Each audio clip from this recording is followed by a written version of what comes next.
Live from the BDN Studios, it's Bang and Dang. That's awesome. If you don't like that, then You ain't black.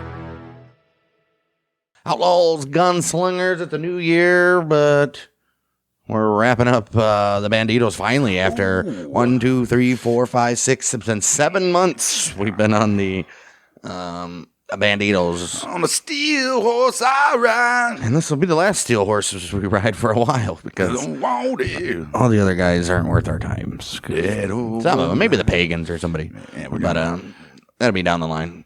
After this, we'll finish up. Well, we'll start back on the actual real true crime murder cases. Getting a little exhausted with motorcycles. Yeah. Right, exhausted.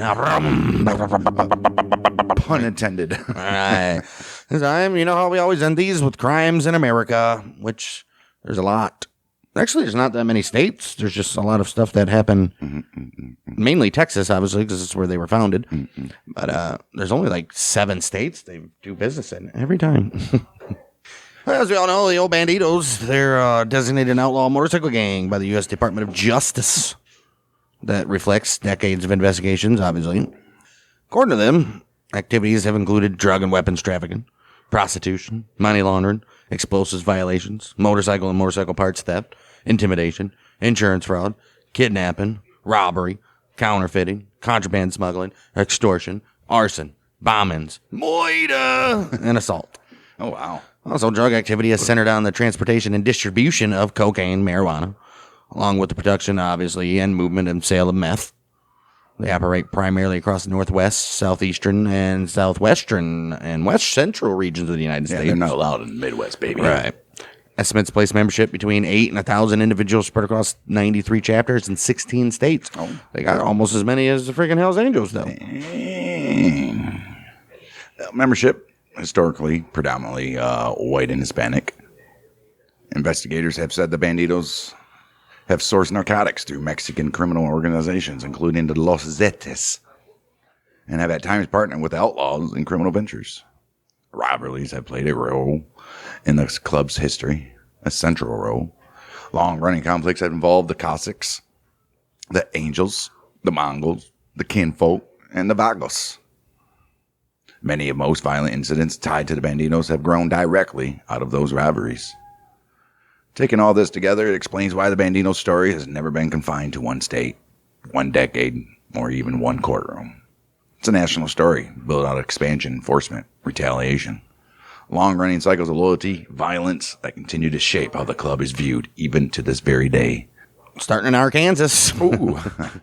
By the mid-'80s, law enforcement attention on the Bandidos had gone far behind routine surveillance.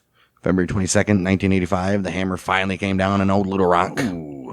22 members and associates of the Bandidos were arrested in a coordinated sweep that was part of a nationwide crackdown on the organization. 5 of those arrested were charged under the continuing criminal enterprise statute. That mattered. It always matters. Right. This was the first time that law had ever been used in Arkansas.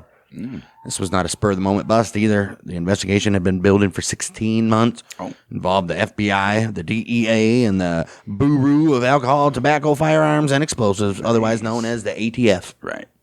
All those agents, they believed that Little Rock chapter was tied to drug trafficking, and they went after it methodically. Methodically. A court authorized wiretappings and installed at the chapter clubhouse, giving investigators a rare inside look at how the club operated. Also, how decisions were made behind the closed doors. By the time of the arrests, the case had already been built piece by piece. Years later, Arkansas would again find itself on the edge of a violent outlaw motorcycle club confrontation. This time, you guessed it, the old Angels rolled in town. July 29, 2007, members of both clubs crossed paths in the parking lot, Eureka Springs. What started as an altercation quickly turned brutal. 4 Bandidos from Texas, Isidro Zavala Zarata Jr., David Thomas Wood, Keith Allen Miller, Thomas Fisher Goodnight. He went goodnight. They were stabbed by Angels members from Massachusetts. 2 of the Bandidos critically injured and narrowly survived the encounter. Which ones? Well, the legal aftermath stretched on for years. March 2009, 4 Angels members, Jason David Gallo, Eric Claudio Franco, Robert Thomas Reynolds, and Derek Jeffrey Roy. We don't need their middle names, guys. Yeah, right. They pleaded guilty to second-degree battery. Oh. Each of them received a 5-year suspended prison sentence, and they were fined $4,000. Worked out. 2 other angels tied to the case, Christopher Sweeney and Manny Monteiro. They resolved their charges through plea agreements without appearing in court. Sweeney, though, he was already in prison on federal weapons charges. Monteiro, he'd been deported to Portugal already. Oh. That's another reminder, even in these conflicts explode in seconds. The consequences can linger for decades. Well, that's because justice system sucks. All right. Quietly reshaping lives long after the blood dries and the headlines fade. Oh. And 2 assholes like us bring them up again. Yeah. Let's take a look at the once great state of Colorado. By the 2000s, Bandidos' footprint in Colorado was no longer subtle. Chapters had been established in Denver, Pueblo, and Grand Junction. The law enforcement believed the club and its support groups were deeply involved in trafficking drugs all across the state. According to investigators, the activity included producing and distributing meth at both wholesale and retail, along with smuggling, transporting, and selling cocaine and marijuana as well. The pressure, finally turned into arrest on that fateful fall day of 2011. Because on the September 13th, 8 Bandito members and associates in Colorado, they're indicted on charges tied to trafficking meth and coke. 2 weeks later, 27th of September, coordinated raids swept through Denver, Golden, Rio Grande County, and Thornton. Here's a who. Horton. Never mind. 5 men taken in custody during those raids. Their names were Keith Allison, Ronald Tenorio, Edward Gall, Aiden Chavez, and Tommy Freda. A 6th man, Joey Windsor, he was already behind bars when the indictments ran down. 2 others named in the case remained at large. Now, these arrests not isolated either. They're part of a larger law enforcement operation aimed at the Bandidos that stretch beyond Colorado. When everything was tallied, the investigation led to drugs and firearms charges against a total of 39 Bandidos and associates across Colorado and Texas. Okay. A few years later, the focus shifted squarely to leadership. All right. Because on January 2015, Colorado grand jury indicted 8 people, including 3 high-ranking Bandidos. They accused them of running a drug trafficking ring in the Denver metropolitan area. That very case grew out of Operation Tick and Flea Collar. Stupid. Investigation that began in September 2014. When people hear it, they think, well, they're just trying to get rid of stray animals. Or ticks, at least. Right. And fleas. All right. An investigation that began in September 2014 resulted in the seizure of about 2.5 pounds of meth. Wow. You guys are really fucking taking drugs off the streets, aren't you? Right. Among those charged, National Sergeant at Arms Philip Duran, Denver Westside Chapter President Lorenzo Sojo, Chapter Sergeant at Arms Michael Menson. All 3 eventually pled guilty to violating Colorado Organized Crime Control Act and to felony drug charges. Sentencing, it came in November 2016 for why? 2 years later. Soho received 20 years in prison. Menson, 24 years. Duran, he never made it to sentencing because on the 28th of October 2016, he said, "I'm out, boys." He escaped custody, disappeared before the court could even impose its punishment. Wow, selling them around now. As a reminder that even when cases seem wrapped up on paper, outlaw club stories have a way of refusing clean endings. I guess this guy's still Thanks for reminding us. running it down, huh? Yeah, well, we'll head on down to the L, Louisiana. Ooh. They've been long one of the Bandidos' strongest footholds. Yeah. They're right next to Texas, so it makes sense. Law enforcement has never been shy about why, we know. Investigators say the club's Louisiana faction relied heavily on Mexican drug cartels as its primary source of supply. Okay. From there, meth moved in volume across the state, with smaller streams of coke and weed moving alongside of it.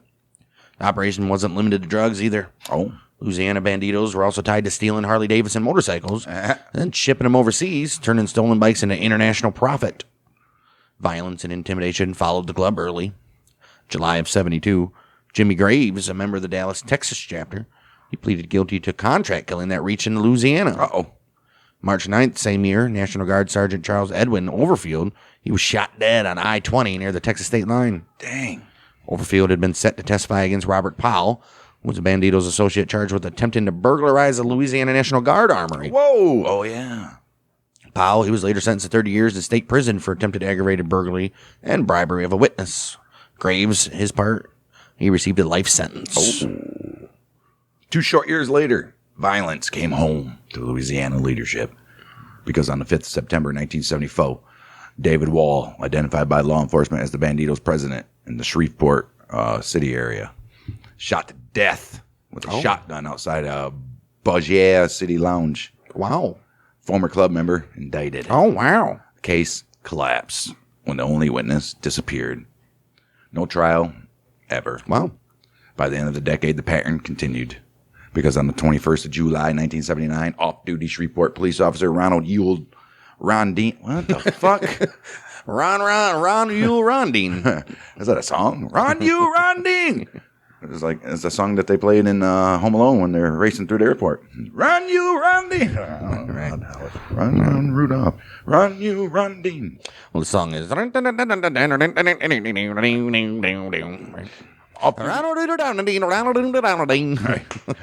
Because on the 21st of July, 1979, off-duty Shreveport officer Ronald Yule Rondine was sitting in his car outside a bar when he was shot in the head at point-blank range. Bam! December of that year, Bandidos member William Wheeler Light was convicted of second-degree murder and sentenced to life in prison. Second degree, huh? Not every death involving the club ended in charges, though, because on June 1st, 1986, Shreveport Bandito member Lloyd Dale Randolph, James R. Showmake, shot to death at a trailer home in Stonewall. Investigators ruled the killing self-defense. Randolph and Shoemake, former chapter president, arrived armed with 2 handguns and an axe handle to confront Dennis Baker over a dispute involving a vehicle title. Oh, jeez. Baker shot both men as they beat him. Oh. Decades later, Louisiana law enforcement dealing with the fallout. 2018, Vernon Parish Sheriff's Office began investigating an influx of outlaw motorcycles clubs tied to a turf war between the Bandidos and the Mongols. That conflict escalated in September 2021 after an assault on Mongols members at a business in Vernon Parish. There happened to be a joint investigation involving Fort Polk officials and state and local agencies. They followed. 7th of October, 2021, arrests were made. James Larry Birdsong, Christopher William Moore, James Allen Snyder Jr. They were all taken into custody on various charges tied to the violence and ongoing robbery involving the Bandidos and the Los Solitarios. In Louisiana, the story never really resets. It just pauses. Then picks right back up where it left off. Right. Until it didn't. And leads us to Montana. By the 90s and early 2000s, the Bandidos' presence in Montana had drawn steady attention from law enforcement, especially around Missoula. Investigators believe the Missoula chapter was part of an interstate drug pipeline that connected Bandidos chapters in Gillette, Wyoming, Rapid City, South Dakota, and Denver. The route moved drugs across state lines quietly, linking smaller markets to larger distribution hubs. Oh. Violence surfaced early. 1994, Bandidos member Joe Cancelleri, he was in prison for his role in 2 separate assaults involving shotguns in Missoula. The incidents reinforced what authorities already suspected. Guess what? The chapter is willing to escalate disputes fast and decisively. Oh, that Joe guy who was known for eating gabagoo while he was riding his bike. That reputation only grew in 2003 as gabagoo eating. May 27th of that year, 11 Bandidos were arrested for kidnapping Scott Spencer. He's a member of the rival Kinsman Motorcycle Club in Great Falls. Spencer, he was then robbed at gunpoint of his club colors. A deliberate act meant to humiliate and intimidate. That situation nearly turned into something worse when an employee at Spencer's motorcycle repair shop alerted Popos. A 3-hour standoff then followed before the arrests were finally made. Oh, wow. Kidnapping had come back to haunt the Missoula chapter. June 10th, 2005, 9 members of the Missoula Bandidos were among 26 club members and associates indicted in the United States District Court for the Western District of Washington in Seattle. Dang. Jeez. The indictments followed a 2-year investigation led by the Bureau of Alcohol, Tobacco, and Firearms and Explosives. Triggered coordinated raids across the 3 northwestern states. These raids turned up narcotics, firearms, U.S. currency, some money, evidence of trafficking in stolen motorcycles, and 70 weed plants. Oh. The sweep reached far beyond old Montana. Missoula chapter president Bernard Russell Ortman was captured in Lubbock, Texas. Shows just how far leadership was willing to travel to stay ahead of the pressure. Right. Several Missoula members were charged directly in connection with the 2003 kidnapping. The case moved slowly because it always does. 2006, April, Ortman and fellow chapter member Dale Granmo, he was pleaded guilty to conspiracy to kidnap. Oh. Hey, that was Montana. Let's take a look at New Mexico. New Mexico. The Bandidos are the most significant motorcycle gang involved in drug trafficking in New Mexico's history. The club maintains chapters in Albuquerque, and Alamogordo, Las Cruces, Silver City, and Roswell. Oh. Is also responsible for contract. I wonder why those motherfuckers think there's aliens and shit there. Right. And is also responsible for contract killing, extortion, welfare, and bank fraud. And throwing a little bit of arson. Just throwing some arson, right? Right. Bandidos have between 50 to 60 members in the state, which 25 or 30 of those based in Albuquerque.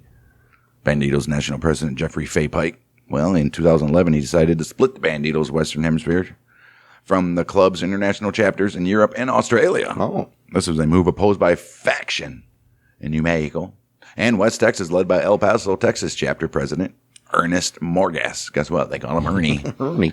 During a meeting of around 70 club members in Roswell in March of 2011, Pike loyalists ambushed Morgas' supporters.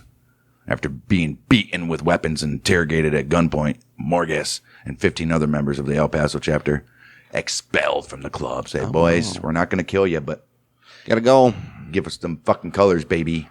Well, if that wasn't worse, a turf war between the Bandidos and the Vagos emerged when the Vagos expanded into New Mexico from California. The first incident between the clubs involved an exchange of gunfire April 2013 with no injuries. August 4th, 2013, Bandidos Sergeant-at-Arms Japheth Seaman was fatally shot in the head during a gunfight at a fundraiser in North Valley. Son of a bitch. You're not going to raise no funds that way. No. The violence erupted after Malachi Seaman, another Bandito and brother of Japheth, who struck a man in the face with a collapsible baton.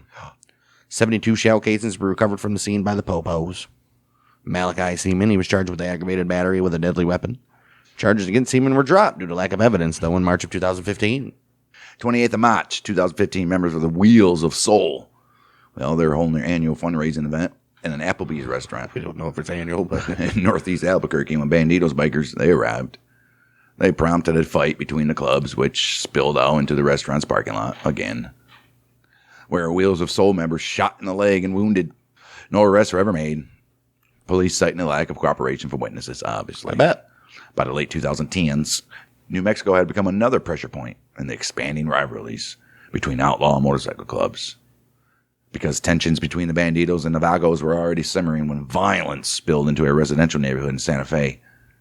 July 2017. Date 29th of July.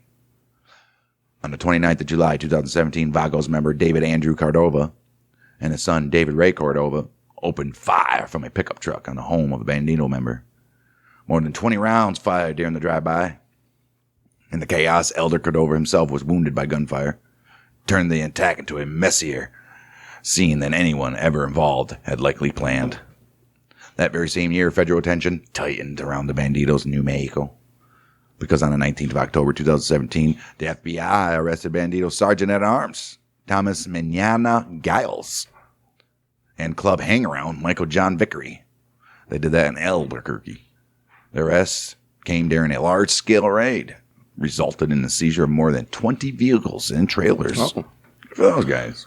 Investigators said the case centered on trafficking meth, stolen firearms, and stolen vehicles. Prosecutors alleged that Giles and Vickery sold heroin and meth to a confidential informant on 4 occasions between September 8th and 29th. Oh, Jeez. you idiots. The violence didn't slow down, though. When the Mongols established their first chapter in Albuquerque in 2019, the city quickly became contested ground. Since then, at least 5 violent incidents has occurred between the Bandidos and the Mongols, leaving 2 people dead. No, it's not too bad. One of the most public cases unfolded outside the Chemo Theater in downtown Albuquerque. Right. January 26, 2020, Philip Quintel, described by prosecutors as being associated with the Mongols, he was shot and killed. Oh, see, he didn't have to live through the old crazy year. Shortly after the shooting, Bandidos prospect Patrick Alvarado was arrested nearby in possession of a handgun. Man. Despite the arrest, the homicide investigation stalled for more than a year.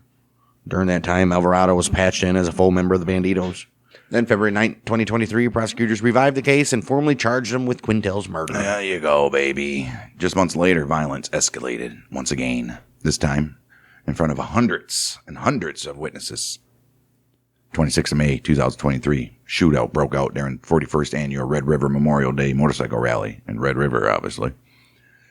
Members of the Bandidos and the Water Dogs exchanged gunfire, killing 3 people, injuring 5. Between 400 and 500 Bandidos had traveled from Texas to attend this rally. Two of those dead, you ask? Damian Bro and Anthony Silva. They're both Bandidos. Third victim, Randy Sanchez, belonged to the Water Dogs. Investigators said the shooting traced back to an earlier confrontation between the clubs in Albuquerque. In New Mexico, the rivalries did not stay confined to clubhouses or back rooms. No, they did not. They spilled into neighborhoods, downtown streets, public events, leaving consequences that reached far beyond the people who started the fights. That was New Mexico. Hey, we're heading down to Oklahoma. They planted their first flag in Oklahoma in May of 97 when a chapter was established in Tulsa. Edward Winterhalter, he was appointed as the founding president, giving the club an official foothold in the state and a leadership structure from day one. Damn right. From there, the presence spread. Chapters and support activity followed in Oklahoma City, Lawton, Shawnee, Elk City, Poteau, and Bartlesville.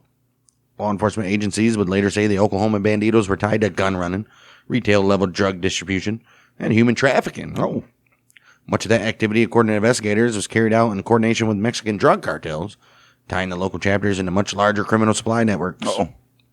As with other states, rivalries came with the territory. December 20th, 2009, tensions between the Bandidos and the Mongols boiled over in Shawnee. A brawl broke out involving members of both clubs, clearly. You just don't brawl with you, I guess you can. But Right. when it was over, 15 people were arrested and charged with misdemeanor obstruction justice. Okay. Those arrests didn't end the matter, though. No, of course not. The following year, November 2010, 15 Bandidos were, along with their wives and girlfriends, filed a lawsuit against the city of Shawnee and its police department. Oh, look at these guys. The fucking balls on these guys. The suit alleged more than a dozen violations of state law and constitutional rights tied to how the arrests and aftermath were handled. Yeah, they're pissed. In Oklahoma, the Bandito story followed a familiar pattern. Expansion brought attention brought conflict, and conflict rarely stayed contained. Spilling out of club rivalries and into courtrooms where the fights continued under a different set of rules. Yeah. Still dirty, though. Right. Wow. That's the big bang we're about to head to, where most of the activity happens. Ooh, in Texas. Also, we did the Waco shootout on our last Bandidos episode. Right. If you guys haven't heard that, go back and listen to it. We'll have a little bit of it here. Just a little bit. So, Texas Department of Public Safety classified Bandidos as a criminal street gang. 2008, 672 club members in that very state. Yep. Early Texas years of Bandidos were marked by a level of violence and permanently shaped the club's rep. December 22nd, 1972, Bandidos member Donald Eugene Mother Chambers and Jesse Fain Injun Deal and Crazy Ray Vincent. They abducted Vincente. Yeah, they abducted brothers Marley Leon Tarver and Preston Lee Ray Tarver in El Paso. The bros were drug dealers who earlier that day had sold the Bandidos baking soda. They said, this is some crazy meth here, baby. Well, it's just amphetamine, not meth yet. Right, so yeah. The bikers drove them north of the city into the desert, forced them to dig their own graves, shot them with a shotgun, set their bodies on fire. Yep. All three convicted of murder. The case hinged on testimony from Robert Munderland, a club prospect, who was also a police informant and an eyewitness. Oh, geez. Their first year in freaking in Texas and they're already getting police informants? Chambers, he was a founder and national president of the Bandidos at the time, along with Deal and Vicente. They received life. Chambers was later paroled in 1983 and retired from the club. Violence involving the club continued through the decade, because on the 26th of February 1974, Bandidos member Gary Ellsworth Lickenwalter and Glenn Allen Wilhelm. Where's Gary at? He's over there licking Walter. They assaulted Harris County Sheriff's Deputy Rodney Scott Morgan inside a Houston bar. Wilhelm attempted to stab Morgan, but the attack was stopped when Houston Police Department officer F.G. Todd drew his weapon. Oh. Both Morgan and Todd were working undercover at that very time, investigating a Bandidos member. Lichtenwalter was convicted of aggravated assault and sentenced to 5 years in prison. Good for him. In December of 76, 3 Bandidos members abducted 2 17-year-old girls at gunpoint from a San Antonio nightclub and took them to a motel room. Jeez, come on, just go get some whores. 2 of the men beat and raped them. When motel security and police responded to a noise complaint, the attackers fled through a window. Charles Tamminen and Bandidos National Sergeant at Arms, he was captured as he tried to escape, though. Yeah. March 14th, 1981, he was convicted of aggravated rape and sentenced to 99 years in prison. Good for you. Ooh-wee. Rivalries with other motorcycle clubs added another layer of bloodshed, though. July 9th, 77, Stephen Trapper. Come on, guys. Stephen Daniel Trapper John Vance of the Ghost Riders Motorcycle Club. He was shot and wounded with a shotgun in Dallas. He told Popos he had been shot by Bandidos members, snitch. The Ghost Riders had originally formed as a Bandito support club before breaking away and aligning with the Banshees instead. We'll get to the Banshees here in a minute with their little rivalry. Wow. 2 years later, 26th of January, 1979, Vance pled guilty to shooting Bandidos member Big Jim Badgent. Got 10 years for that. Oh, just probation. He was also charged in the shootings of Ronald Kim Tobin and Lloyd Tobin, as well as the killing of Johnny Ray Lightsey. But prosecutors did not pursue indictments on those charges. He got charged with killing somebody, And they said, nah. but we're not going to charge you because you got a justified 10 years of probation. Right. They obviously didn't have enough evidence in that. Well, no, because they charged him. Well, jeez. Wow. Tensions exploded publicly in April of 1978 at a chili cook-off Oh, shit. in Grand Prairie. Lee. After a young woman claimed she had been raped by a Bandito member, a brawl broke out between club members and attendees. 7 people hospitalized, some with stab wounds. 8 Banditos arrested on charges ranging from rape to misdemeanor assault. 2 convicted. Ronald Kim Tobin received 18 years for rape, though that conviction was overturned in 1979. Oh. Weird Larry Dale Sparks. He was sentenced to 7 years for stabbing. Violence reached a peak later that year. August 27, 1978, Johnny Lightsey, president of the Bandidos Fort Worth chapter, he was shot 6 times with a .38 caliber pistol while sitting on his motorcycle at a traffic light. Ooh. He died shortly after reaching the hospital. Same day, 2 Banshees members were ambushed while riding on Interstate 45 north of Madisonville. Rodney Lee was killed and James Harvey Cleveland was critically wounded. That's nasty. Right. Before dying, Lee told investigators he believed the shooters were Bandidos, describing 3 men in a tan Lincoln Continental. Oh. Fort Worth police officers who had allegedly threatened Lightsey were also considered suspects. Oh. But a Tarrant County grand jury cleared police and the district attorney's office. Of course he did. Vance was later charged with Lightsey's murder, but a grand jury declined to indict him. I wonder why. In Texas, the early Bandito story was not one of isolated incidents. It was a continuous cycle of retaliation, mistrust, and violence that set the tone for everything that would follow. By the late 70s, the violence surrounding the Bandidos in Texas had begun to draw the attention of the federal government. November 21st, 1978, Assistant U.S. Attorney James Kerr, Jr., he narrowly survived an assassination attempt at San Antone. As he drove through the city, 19 shots were fired into his car. He ended up living, and afterward he told investigators that 3 Bandidos matched the men he believed were responsible. Oh. He even identified them in a police lineup. Oh. Okay. Jeez. Wow. Months later, situation escalated. May 29, 1979, U.S. District Court Judge John Wood, Jr. shot and murdered. Single round fired from a high-powered rifle. Ooh. Why are we murdering judges like another judge couldn't just step in his place? Right. The killing of a sitting federal judge sent shockwaves through the justice systems.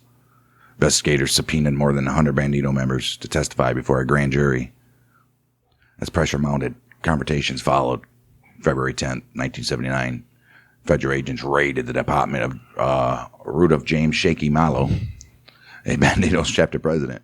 During that very raid, Mallow was accused of pulling a .357 Magnum pistol, adding another flashpoint to an already volatile investigation. Big old boy. For a time, the Bandidos appeared to be at the center of one of the most serious federal murder cases in modern Texas history. But the story took a sharp turn. Dun, dun, dun. The club ultimately cleared of involvement in Judge Wood's murder when drug trafficker Jamil Chagra pled guilty to arranging the assassination. Chagra admitted he had hired contract killer Charles Harrelson to carry out the shooting. Did he take the fall? Was that Woody's dad? Could be. I think so, yeah. Even so, the questions did not end there. Chagra also claimed that Bandidos members were the men he hired to kill Kerr in a failed 1978 assassination. Okay. Despite the accusation, no one has ever been tried or convicted for the shooting of Kerr. That was one of those moments where truth, rumor, reputation became tangled beyond repair. For the Bandidos, it marked a point where their name was enough to pull them into the center of national headlines, whether the evidence ultimately held up or not. And all the way back in 2025, Bandidos member Andrew Moore, he was arrested on child pornography charges by La Mesa police. Fucking fry him. Yeah. All right, let's take a look at some other notable violent incidences in Texas. Return to violence just as deadly as outside pressure for the Bandidos, especially in Texas during the late 70s and 80s. Ooh. November 78, the body of a Bandidos member known as Fat Jan Colvin. He was found in a vacant lot in Irving. 2 fellow club members, Thomas Hammer Gary and Jay Roberts, they were charged with the murder. Roberts later convicted and sentenced to 55 years. Damn. Both men were also considered suspects in the attempted assassination of Assistant U.S. Attorney James Kerr, tying the case back into the larger wave of federal scrutiny surrounding the club at the time. Look at that. They can't be killing those guys. Wow. The killings continued into the very next decade. 15th of January, 1983. Old Bobby Joe Holt, president of the Bandidos Galveston chapter, murdered. A companion, William Edward Gwaltney, survived after suffering shotgun wounds to his stomach and legs. Just months later, 17th of July, 1983, Bandito member Steve Panhead Jonas, killed by a shotgun blast to the neck in a nightclub parking lot in San Antonio. The response from the club, immediate and visible, because 3 days later, after his death, Bandito members from across the country formed a funeral procession that stretched more than a mile long across Interstate 10. This is a public show of unity that doubled as a warning. Okay. Decades later, violence tied to the club didn't fade away, because on the 24th of February 2007, Antonio Tony Marquez, vice president and sergeant-at-arms of the Kerrville chapter, he confronted a man who arrived at the Bandidos clubhouse armed with a knife. Marquez, he disarmed the man, and then he fled. Marquez fired several shots at him with a pistol as the man ran and was later convicted of attempted murder. What? 2008, he was sentenced to 25 years in prison. Damn. Wow. Criminal cases involving the club continued into the modern era. 4th of October 2019, Bandito member Benito Charamuco Lopez III, he was arrested after authorities identified him as the caretaker of a stash house. It was used to harbor undocumented aliens in Los Albanos. Lopez pled guilty on 3rd of February 2020. He pled guilty to conspiracy to transport undocumented aliens, and he was sentenced on the 2nd of February 2021 to 6 years and 8 months in federal prison. The violence reached another peak in April of 2023. 3 Bandito members murdered multiple locations along I-75, I-45, while traveling to a funeral in Oklahoma City. What the hell happened? That funeral stemmed from a deadly conflict earlier that month involving the rival Homiatos.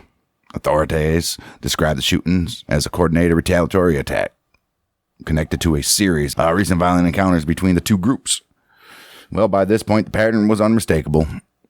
For the Bandidos, loyalty, retaliation, reputation often mattered more than survival. And once violence started, it rarely stayed confined to one place or even one moment. They're just pissed. They're about to do anything. As usual, there's some conflicts with other gangs, starting with the Banshees. Oh, the Banshees. Their rivalry with them started in a deadly spring of 1983. April 30th, Bandidos member John Keith Batchelor was shot and killed during a confrontation with members of the Banshees Motorcycle Club in Porter. That clash sent 4 other people to the hospital. According to investigators, the fight began after Bandidos members ordered the Banshees to remove their colors. Obviously, that quickly escalated into violence after that, because they ain't removing their colors. No. The killing didn't end the conflict, though. Obviously. 5 days later, May 5th, Cinco de Mayo, Bandidos national president Ronald Jerome Ronnie Hodge, he convened a meeting of national officers in Houston. At that meeting, Hodge ordered retaliation against the Banshees. What followed was not a spontaneous response, but a planned campaign. Club members began organizing bomb attacks aimed at the rivals. A team made up of Joe Edward Little Joe Benavides, Crandall Philip Lamont Presnell, John Randall Hansen, and Dale Lynn Brewer, who was the president of the Cloverleaf chapter, carried out the plan. July 5th, bombs were planted on a van and at a home belonging to the Banshees members. Both devices detonated. Those explosions caused property damage, but as we've seen in all these other Bandidos episodes we covered, nobody gets hurt because these guys apparently don't know how to plant bombs. Right. The investigation took years to fully unwind, but March 31st, 88, 23 Bandidos were indicted for their roles in the conspiracy. December 7th, Pearl Harbor Day, 9 national officers and 6 local chapter officers were convicted on explosive violations. Aww. Wow. That case was built in part on testimony from within the club. John Randall Hansen, along with Adams Otis Fisher and Raymond Douglas Shirley, He's the president of the Longview chapter. They were fucking informants. Well, they get the president on. Wow. Wow. It's one of the clearest examples of how a single confrontation over colors could spiral into years of planning, federal prosecutions, and long prison sentences, all set in motion because somebody said, take those colors off. Wow, right. And this one we know very well. Take a look at the Cossacks. By early 2010s, tensions between the Bandidos and rival clubs in Texas were no longer simmering. It was to a boil. And nobody put the damn wooden spoon over the pot. Because on the 2nd of November 2013, Jack Lewis, president of the Abilene chapter of the Bandidos, he was charged in the stabbing of Timothy Shane Satterwhite. He was a member of the Cossacks. The case dragged on for 2 years. December 2015, Lewis was acquitted of aggravated assault with a deadly weapon. After another Bandido member, Wesley Mason, testified that he, not Lewis, had stabbed Satterwhite. And another Cossacks member, claiming it was done in self-defense. Okay. Well, the violence escalated the next year. 12th of December 2014, roughly 20 Bandido members ambushed riders from 3 local rivals. The Cossacks, the Ghost Riders, and the Winos crew. This is inside a Fort Worth bar. The attack stemmed from an ongoing dispute over the Bandido taxing smaller clubs for the right to wear a state bottom rocker. Hey, man, when you're the big honcho in the state, you got to kind of pay your dues. Yep. During that very ambush, Ghost Riders members Jeffrey Brady murdered. Wow. 2 others injured. 3 Bandido members arrested.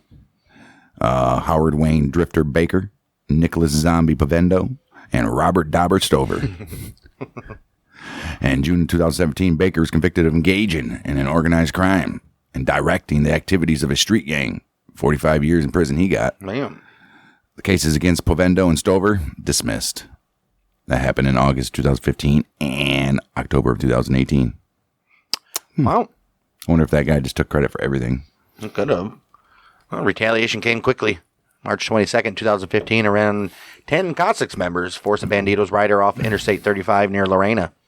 He was beaten with chains, batons, and metal pipes before his motorcycle was stolen. Oh, jeez. Later that day, Bandidos confronted a Cossacks member in Mingus and demanded he remove the bottom rocker from his colors. Wow. When he refused, he was beaten with a hammer. Son of a bitch. All of it built toward one of the deadliest biker incidents in modern history, which we covered last month, the Waco shootout at the Twin Peaks restaurant in Waco. Yep. 9 people killed, 18 wounded. The dead included members of both clubs. Obviously. Despite the scale of the violence, it was never definitively established who fired the first shots. Yeah, go look at that because the Popo did some very questionable things in that. Yeah. The circumstances raised serious questions. Heavy law enforcement was already present before the violence erupted. Yep. Leading some to believe the confrontation may have been a setup. It was. The gathering itself was not meant to be a showdown at all. Local bikers from many clubs, including veterans groups and church riding clubs, had come to attend a quarterly meeting of the Confederation of Clubs, which has existed for more than 25 years. I mean, come on, right? The fallout was immediate. Twin Peaks corporate executives revoked the Waco franchise permit. Which we said. Yep, along with a sister location in Killeen tied to the same franchise. Federal tension soon followed. Between late December 2015 and January 2016, the Bureau of Investigation took 3 high-ranking Bandidos leaders into custody. Oh. There were National Vice President John Portillo, National President Jeffrey Ray Pike, and their Sergeant-at-Arms Justin Cole Forster, all arrested. Oh, shit. And there's all their 3 mains. Damn. 17th of May, 2018. Portillo and Pike convicted on 13 counts of indictment. We're convicted on a 13-count indictment. What's your charges? Indictment. What? I got charged with indictments. They were convicted on a 13-count indictment that included racketeering, conspiracy, murder, extortion, and drug dealing. Sentencing followed that fall. 24th September 2018, Portillo received 2 consecutive life sentences plus 20 years without parole. 2 days later, 26th of September, Pike sentenced to life in prison plus 10 years without parole. By that point, the Texas biker war had moved far beyond bar fights and threats. It reached a level where entire organizations were being dismantled in courtrooms. One conviction after another. That leads us to another biker gang they were beefing with, the Los Traviesos. The El Paso chapter found itself under pressure once again in the summer of 2016.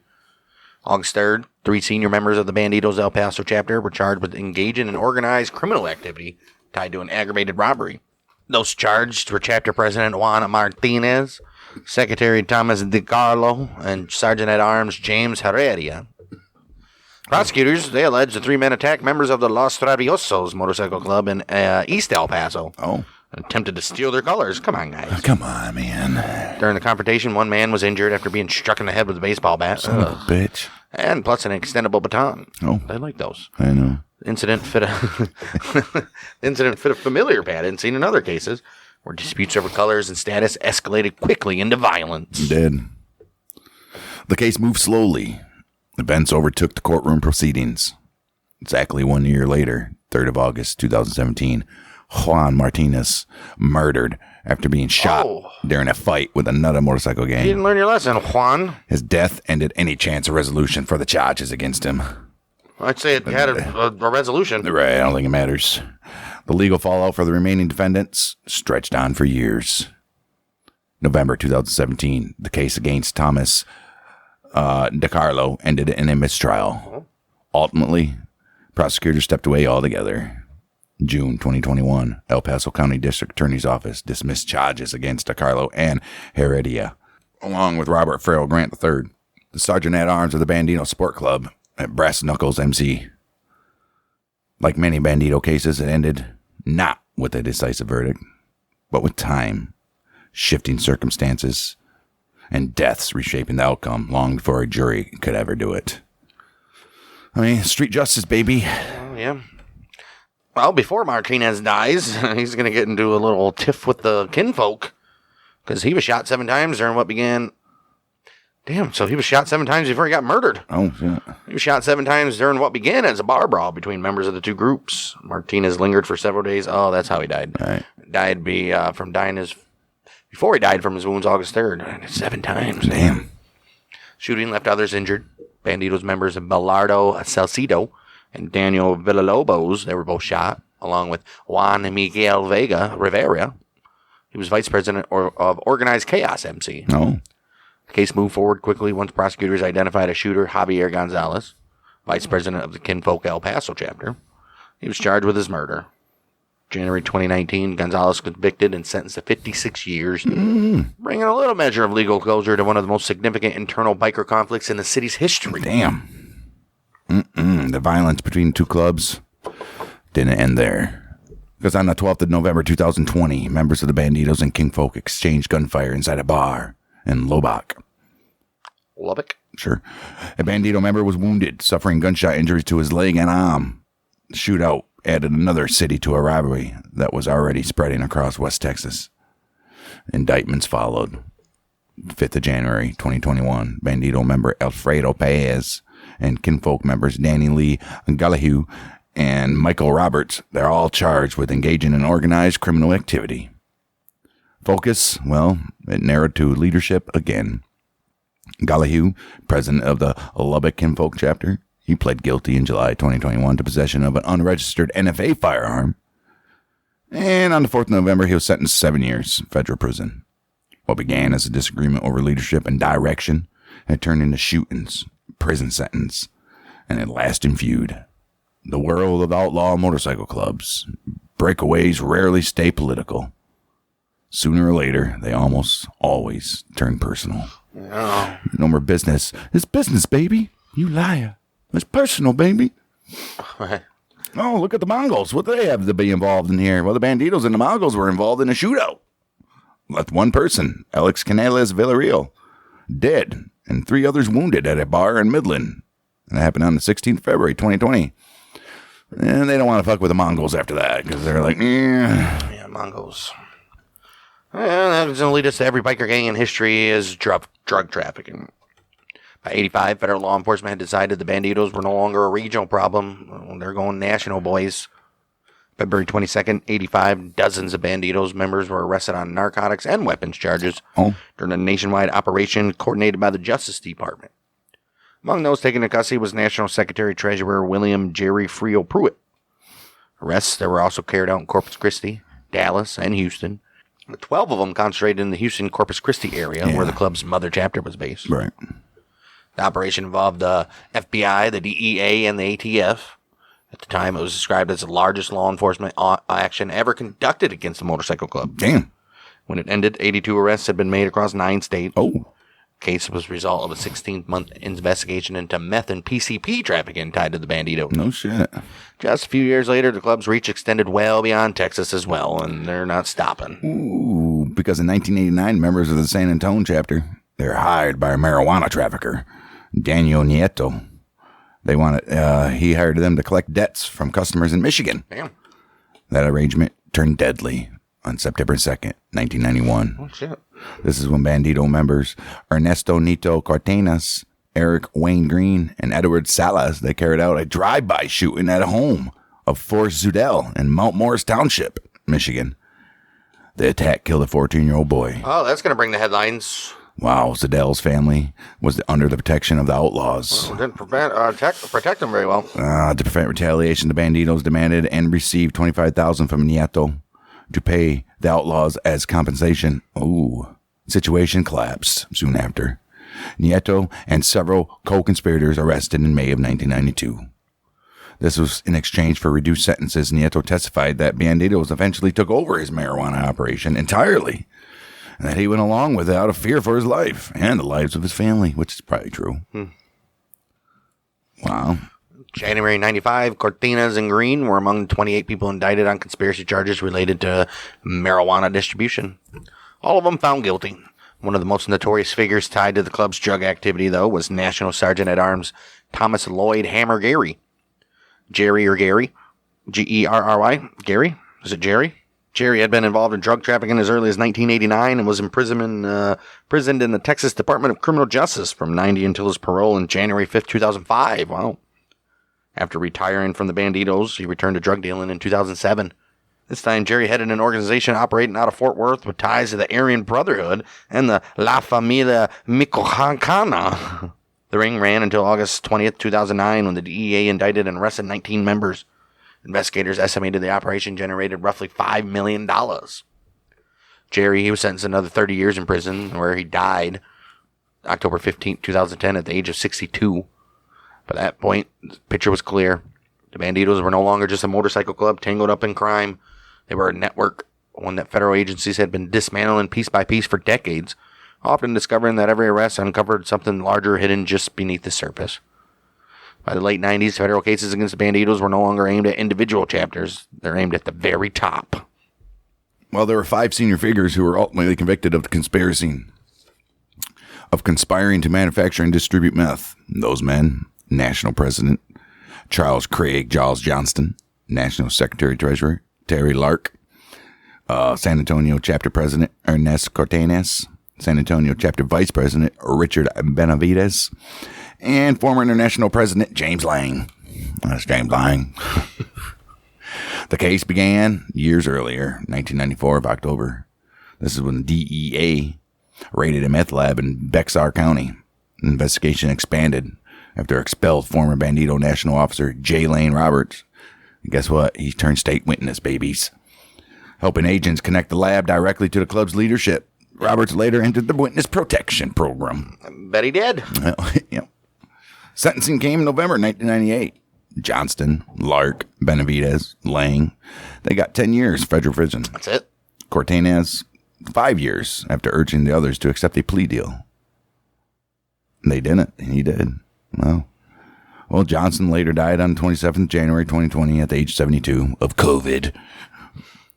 Drug cases before COVID, though. Was it? Technically. Drug cases tied to the club continued into the next decade. We're still in that next decade. Yeah, but they were sentenced in 98. Oh. They just said, I guess Johnson's the only one to die out of those guys so far. 4th of October, year 2000. Houston Popo. They searched a home of Bandito member David Gregory Smith. This is after an 11-month investigation to the club's activities. Well, inside that home, officers found roughly 660 grams of meth. Damn. Ooh. Yeah, Smith was convicted of possession with intent to deliver. He was sentenced in April 2002 to 37 years. They didn't mess around with meth. Oh, my. Damn. Federal pressure intensified again in 2011. September 26th, 3 members of the San Antonio chapter were arrested and charged with possession with intent to distribute more than 500 grams of coke. Nah, that's okay. Those arrested were Sergeant at Arms Gerardo Jr. Ray Gomez Jr., I'm assuming they called him Junior. Right. Jason Earl, Sarge Morris, and Angel Cavallo. Investigators said the trio had previously completed a narcotics transaction with undercover agents. The following day, the scope of the operation widened dramatically. 27 other bandidos and associates were arrested in Dallas on charges of conspiracy to possess and distribute heroin, meth, and coke. Oh. One of those arrested was also charged with possession of a machine gun. Oh, fuck. At the same time, 6 additional arrests were made in Colorado on meth and cocaine charges. Trafficking. All right. Another suspect was taken down in San Francisco, while 2 others, they remained at large. Wow. The sweep followed a multi-year investigation into drug and firearms trafficking by the club and their affiliated sport clubs. The operation brought together by, you guessed it, the FBI, DEA, and ATF, state authorities as well, and multiple local police departments. Oh, Good that's for you cool. guys. Good. Let the little guys be involved. The FBI was like, we're the big dicks here. Right. By then, though, the pattern was unmistakable. Each case peeled back another layer. Nearly every time, investigators found the same thing underneath. Further up the ladder they climbed, the more deeply crime was woven into the structure of the club itself. Obviously. Let's take a look at Operation 1%er. By the mid-'80s, federal attention on outlaw motorcycle clubs had turned into a full-scale operations. 27th of March, 1986, several Bandido members from southwest Texas arrested and charged with arson in connection with the burning of a tool company in Amarillo. The arrests were part of the Operation 1%er, a nationwide crackdown led by the ATF. Oh, look at that. No FBI here. All right, Operation 1%er was massive for its time. Raids were carried out in 18 states, 53 arrests in all those states, 18 different biker gangs. The seizures alone told the story of how deeply armed and entrenched these groups had become.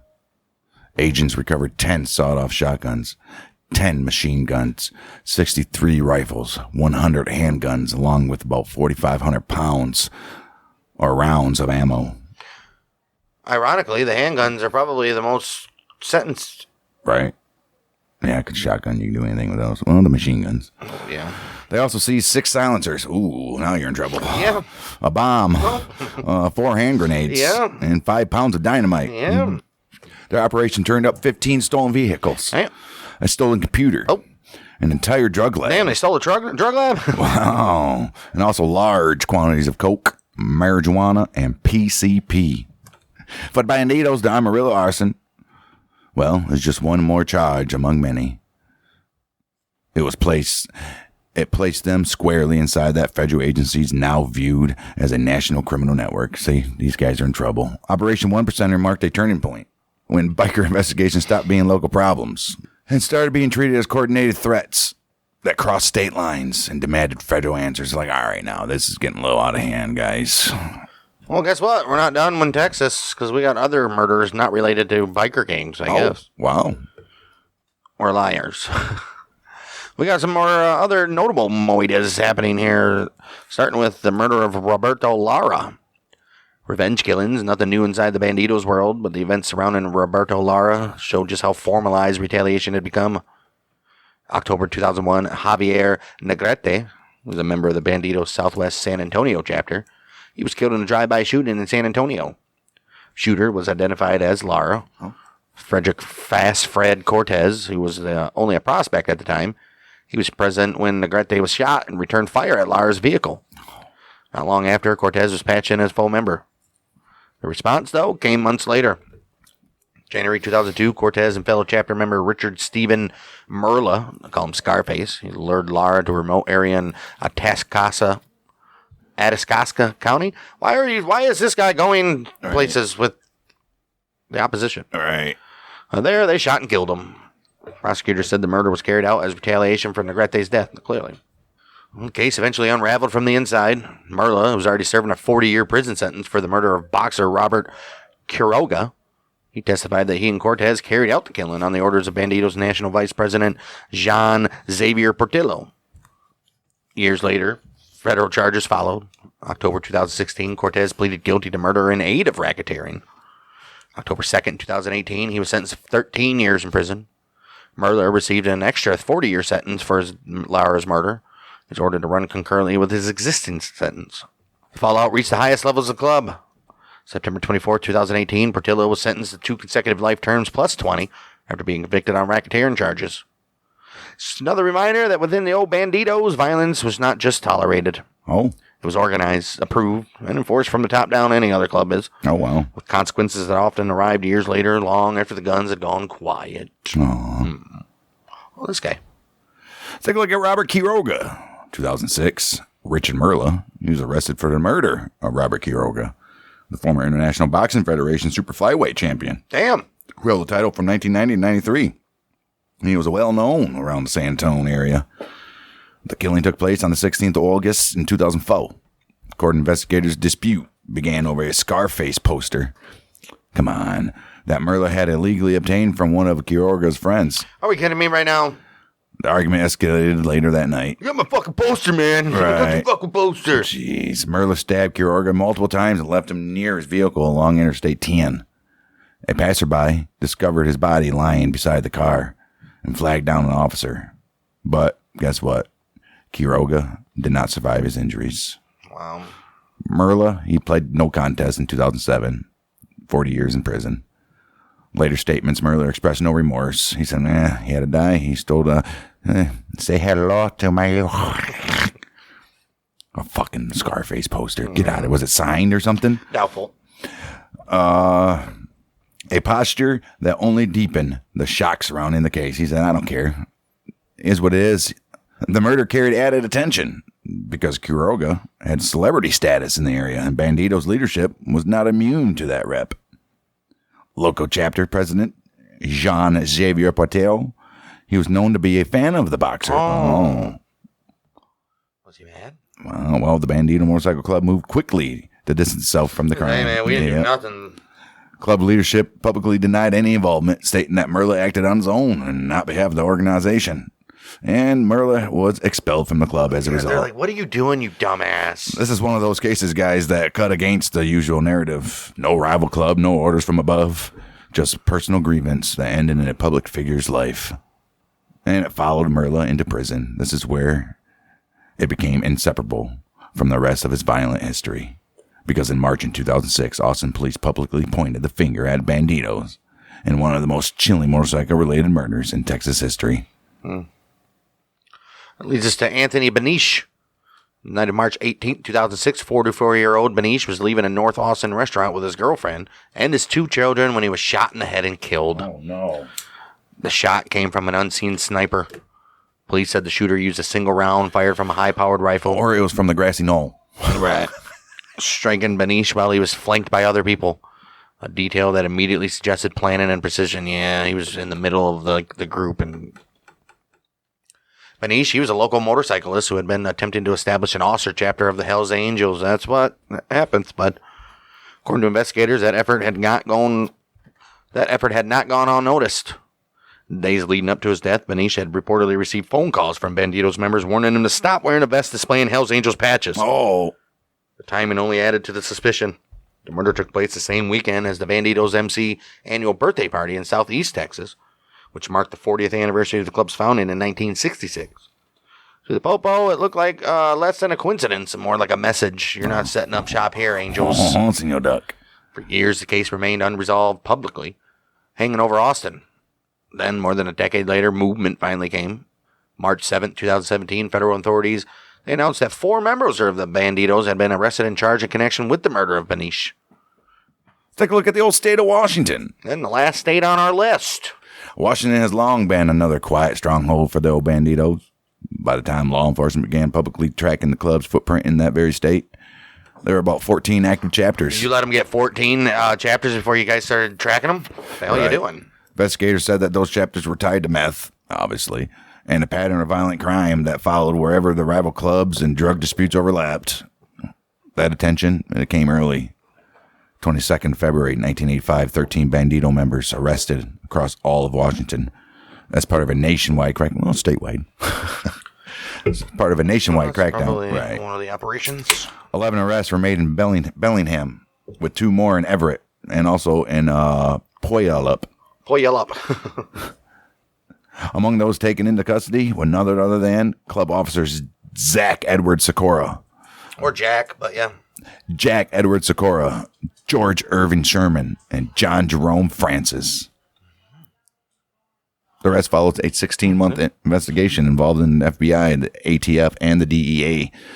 Like similar cases elsewhere, the investigation focused on narcotics, trafficking, and weapons, with Washington fitting into a larger national picture.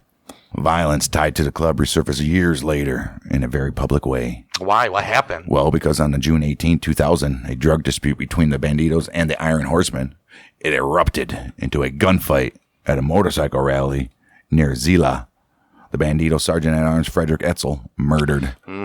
Another Bandito member, Dale Chandler, wounded. On the other side, Iron Horseman member Darren Patrick Lumsden shot and left in critical condition. The aftermath moved quickly through the courts. Chandler was charged with first-degree assault for the shooting of Lumsden. Finally quickly through the courts instead of years? First-degree assault, though? Right. For the murder? Right. That's weird. Marking yet another. What is Washington? Marking yet another case where a dispute over drugs spiraled into gunfire in front of dozens of witnesses. Right. In Washington, as in many other states, the Bandito story followed a familiar pattern. Expansion brought business, business brought rivals, and when disputes broke out, they were rarely settled quietly. Uh-oh.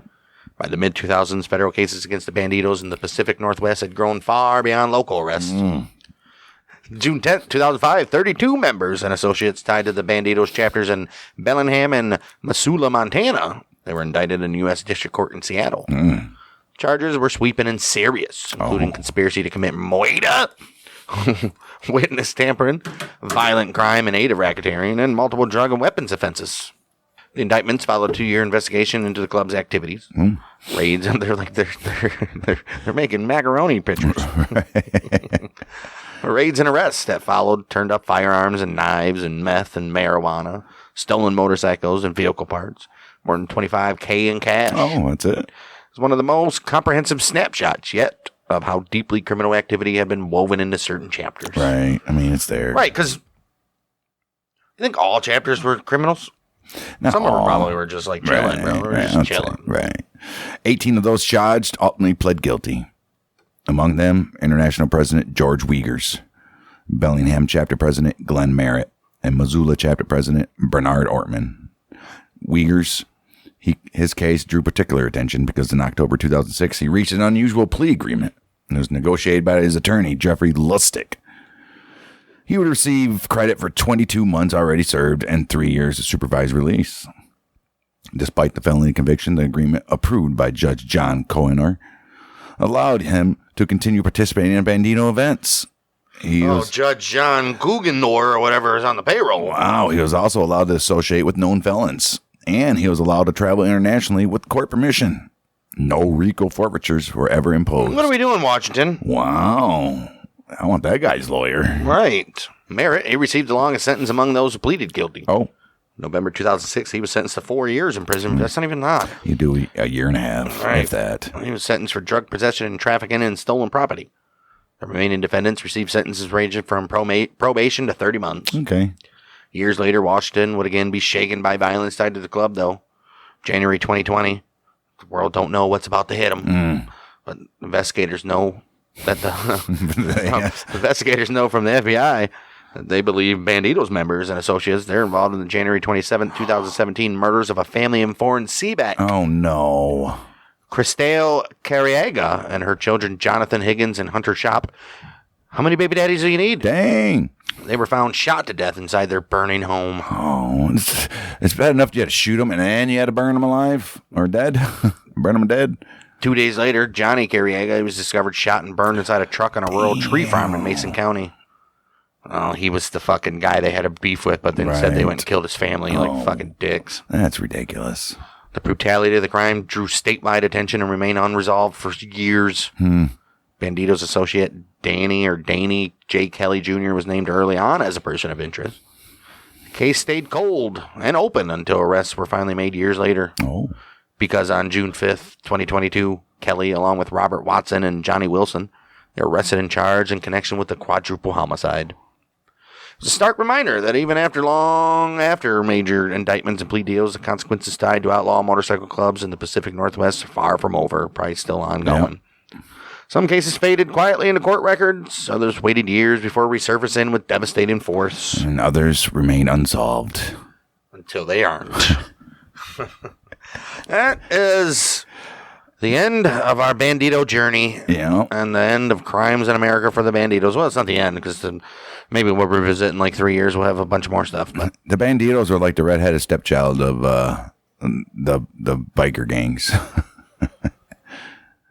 well, they were kind of They're kind of smart. They took from Texas, basically the Louisiana Purchase section of the United States. Right. Where Hell's Angels are on the East Coast or West Coast, and the Outlaws were in Midwest. Outlaws in the Midwest, and the Mongols are like everywhere. Right.